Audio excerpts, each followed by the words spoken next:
Hi everyone, thanks for joining me today. Wanted to do a quick video to show you some cards that I've made up into a tutorial bundle showing how the window box Thinlet die can be used to make cards as well as boxes and other projects as well. So I've got 5 designs in this project and set, showcasing how you could use the dies in various different ways to make some great cards. So this first one here, and you'll see that they're slightly different sizes. I've got both metric and imperial measurements in there. And I've actually made the cards up in metric and imperial because just simply converting, say, the metric measurements into imperial doesn't always work well, because of course the card base that you're starting with in imperial in the US is a different size altogether. So I've made each of these cards up in metric and imperial, so that the measurements I've given you there really do work for the proportion of the cards and with the card stock base that you actually start with as well. So this first set of 3 cards uses that main hexagonal die in the centre there. So I've used Very Vanilla for all 3, but I've gone with a different look for each one. So this one here has punch outs in the petite petals and the sentiments from the Love Sparkles set. This one here is using some of the copper dot washi tape from the Affectionately Yours and a sentiment from the, I think it's a Watercolour Wishes set.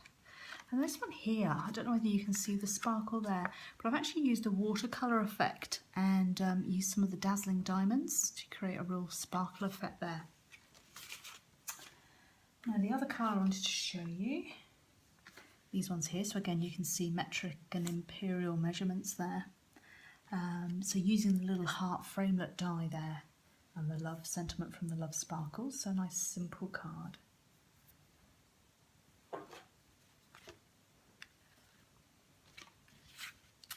Next set, again imperial and metric, and I've just gone with a different finish at the top there. So a thank you card using the hearts, and then either finished off with a ribbon embellishment or just some baker's twine. Now this one, different look altogether. I've made 3 of these and they're featured in the bundle, but I've actually sent 2 of the cards away already. So this is the imperial measurement one, using some DSP from the Party Animal suite and the sentiment from the Balloon Builders and the Stitch Framelit die. I've used the candles here to create this sort of layout there with the card. Now the last card, I wanted to talk a little bit more detail about this, is a pop-up card. So we're in Mint Macaron, Wisteria Wonder, Garden Green and Soft Sky, and essentially it's one of those cards where you pull up and you reveal the sentiment underneath. So I've got the measurements and all the details about the materials and some photos on how to assemble this. But I'm also going to put this link into the tutorial bundle as well, just to sort of show how it works and how to cut out and adhere. So I've got photos in the actual tutorial bundle for all the different measurements and how to lay it out, but I just thought I'd show here as well. So essentially you've got your card base in Mint Macaron, score and fold, and then you have your base here in Mint Macaron, 4 inches by 5 1/4. Stick that down onto there. You have a base piece, which is this piece here. So that's this piece here that you're going to die cut in Very Vanilla and the sentiment, and you would stick that down onto there. Then you've got the tag.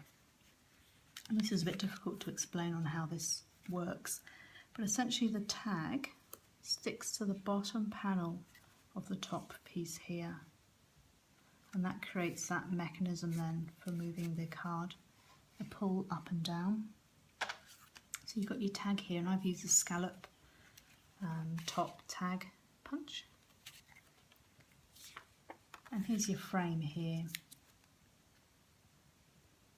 So you're creating this middle piece. You can see that the piece is still adhered at the top here. Oops, there we go. So essentially you're scoring, scoring, scoring there and then cutting. So there's just one cut for the whole piece. So on here we can see we've got score, score, score, and then cut at the bottom. And it's this little panel bit here, the underneath part, that you're sticking to the bottom of the tag there. Okay, so you can see that there on this one here. So I just wanted to add this little bit in the video there, just to sort of add to the instructions in the photos, because that's probably the trickiest bit there. Okay, and this soft sky piece, that sticks on the top of here. So the cutout is actually in very vanilla, but I've created an extra piece that I've cut out and scored, obviously, in all the same places, and adhered that onto there. And the pattern that you can see here is, rather than the die cut, what I did was use the back of the die to create this embossed effect. So you've got the same pattern as you have underneath there, but in an embossed way on the soft sky piece. So I've used some of the metal rimmed pearls and some of the silver metallic thread to add to the card, but you might want to use rhinestones or any other of your favourite embellishments depending on the colour combination that you decide to go with for your cards. So the tutorial bundle's available on my website, stampwithlisa.co. So there's no www there, it's http://stampwithlisa.co, or just put in stampwithlisa.co and that will get you there as well. And look for the one of the header tabs there that says tutorials, and you'll find it in there. Any questions, drop me a line, and thanks for joining me today. Bye for now.